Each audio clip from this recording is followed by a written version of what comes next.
Assalamu alaikum warahmatullahi wabarakatuh. Today in this video, I'll be talking about a very important and grave problem that the world is facing. And that problem is the problem of food wastage. And what does Islam has to say about food wastage?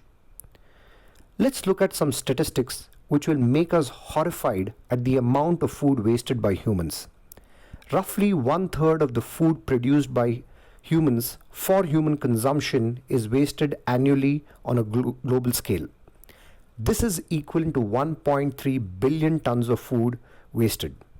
Industrialized and developed countries actually waste on an average 670 million tons of food. If we look at the entire food cycle, we actually see that food is wasted at all levels in the food cycle, right from production, processing, storage, transportation, retailing and consumption. But the most astonishing fact is that the maximum food wastage in the food cycle happens at the consumption stage. This is when the consumer actually buys the food from the grocery stores for consumption. On an average, in the developed countries, people actually waste 1/3 or even half of the food materials which are purchased. If you look at the world today, on one hand, we have people who have plenty of food and live comfortably without worrying about the next meal. And on the other side, we have people struggling to actually serve their family one single meal. Kids in the world today are dying of hunger. Infants around the world are not able to survive as they are not fed properly and are malnourished. So many countries report that majority of the population have stunted growth due to malnutrition. It is time for us to wake up and change our eating habits. It is time for us to look at how we are buying food, how we are eating food, and actually make differences based on what Islam and the Quran has to say. Even a small change will actually kind of result in a big revolution in the world. Allah mentions in the Quran that eat and drink and be not extravagant. Surely He does not love the extravagant. Islam absolutely prohibits wastage in every aspect of one's life, whether it be with one's time, energy, wealth and one's food.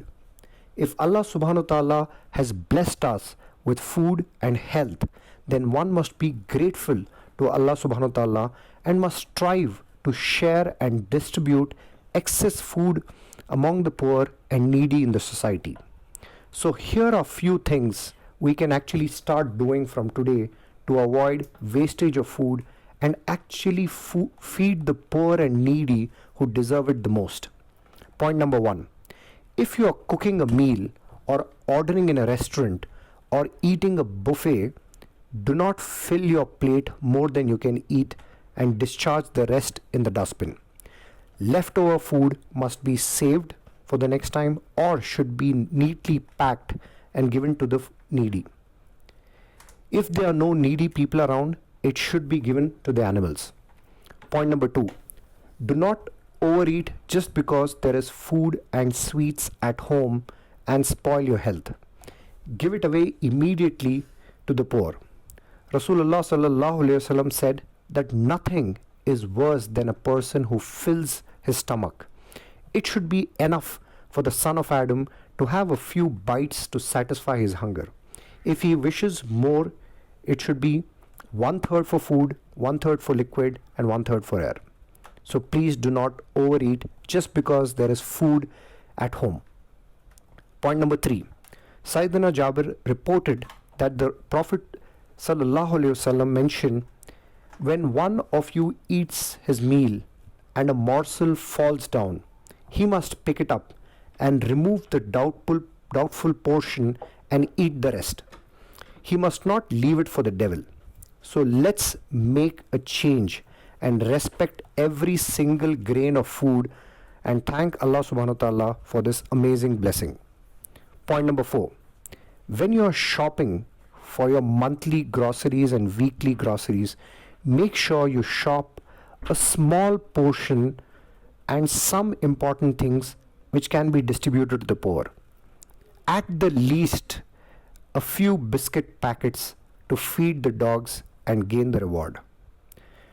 Finally, please remember it is time for us to change before it is too late. The guidance of Islam states that neither one should live in a miserable state, nor one should live as an spendthrift, but be conscious and grateful of the favors of Allah subhanahu wa ta'ala and take a moderate path between the two. So let's take a pledge not to waste food, not to overeat, and most importantly, distribute the food to the poor who actually deserve it the most. Jazakallahu khairan.